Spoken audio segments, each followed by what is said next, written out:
ବର୍ତ୍ତମାନ ଭାରତ ଓ ଆଫଗାନିସ୍ତାନ ମଧ୍ୟରେ 3 ମ୍ୟାଚ୍ ବିଶିଷ୍ଟ ଟି20 ସିରିଜ୍ ଭାରତୀୟ ମାଟିରେ ଖେଳାଉଥିବା ବେଳେ ଜୁନ୍ 17 ତାରିଖରେ ଏହି ସିରିଜ୍ର ଅନ୍ତିମ ତଥା ତୃତୀୟ ଓଡ଼ିଆ ମ୍ୟାଚ୍ଟି ଖେଳାଯାଇଥିଲା। ଏହି ମ୍ୟାଚ୍ରେ ଭାରତୀୟ ଦଳ star opener batsman Suman Gill ଛକା ଚୌକାର ବର୍ଷା କରି 154 ରନ୍ର ଏକ ବିସ୍ଫୋରକୀୟ ଶତକ ଇନିଂସ୍ ଖେଳି ଭାରତୀୟ ପୂର୍ବତନ କ୍ରିକେଟର ସଚିନ ତେନ୍ଦୁଲକରଙ୍କ 30 ବର୍ଷର ରେକର୍ଡକୁ ପଛରେ ପକାଇଛନ୍ତି। ଏହି ମ୍ୟାଚ୍ରେ ଭାରତୀୟ ମ୍ୟାନେଜମେଣ୍ଟ ରୋହିତ ଶର୍ମା ଓ ୟଶସ୍ୱୀ ଜୟସ୍ୱାଲଙ୍କୁ ଓପନିଂ କରିବାକୁ ମଇଦାନକୁ ଓହ୍ଲାଇଥିବା ବେଳେ ସୁମନ ଗିଲ୍ 3 ନମ୍ବରରେ ବ୍ୟାଟିଂ କରିବାକୁ ଆସି ଏହି ବିଶ୍ୱ ରେକର୍ଡକୁ ସ୍ଥାପନ କରିଛନ୍ତି।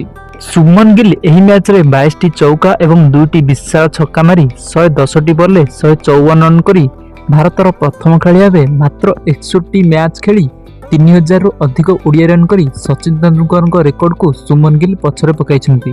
ଗିଲ୍ଙ୍କ ବ୍ୟତୀତ ଏହି ମ୍ୟାଚ୍ରେ ଇଶାନ କିଶାନ 124 ରନ୍ର ଏକ ବିସ୍ଫୋରକୀୟ ଶତକ ଇନିଂସ୍ ମଧ୍ୟ ଖେଳିଛନ୍ତି।